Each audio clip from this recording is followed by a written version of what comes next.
A Serbian Film is a 2010 horror thriller directed by Serbian Spozojevic.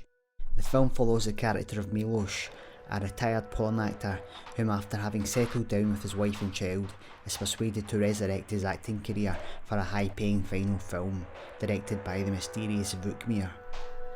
After keeping Milos in the dark about the content of the film, Milos leaves the project when he discovers that Vukmir's experimental art pornography includes child exploitation.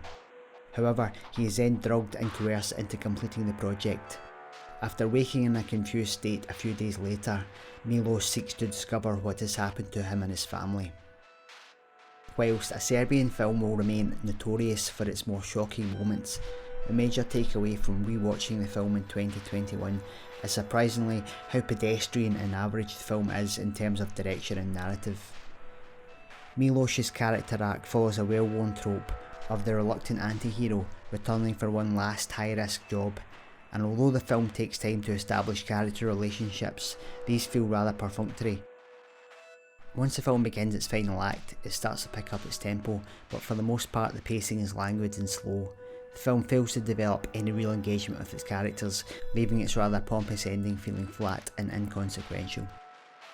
The film's glossy, crisp digital cinematography also feels rather incongruous to its seedy subject matter. The visual style gives us the impression we are watching a slick action thriller rather than an extreme exploitation film, and had the film been doused in the forgiving textures of grainy celluloid, it may have played differently.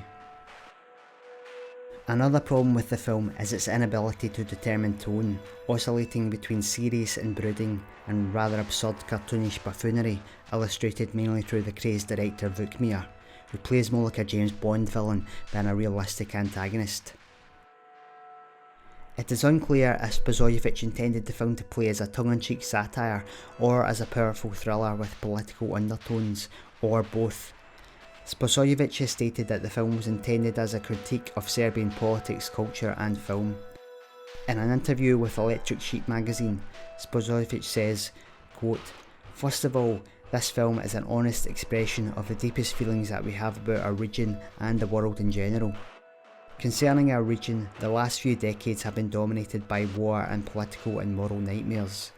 The world in general is sugar-coated in political correctness, but it is actually very rotten under that facade. So we are talking about problems in the modern world, though only they are set in Serbia. And it's a struggle against all the corrupt authorities that govern our lives for their own purposes." Whilst one cannot dispute that this was the intention, these concepts are only apparent from the text itself in the most superficial way. Vukmir's claims about his depraved art, which captures the family destroying itself through generation on generation violence, could be applied to many countries with a history of civil war. The text as a whole, with its intentional shock value, could be regarded as a retort to politically correct filmmaking, but this also feels rather slight.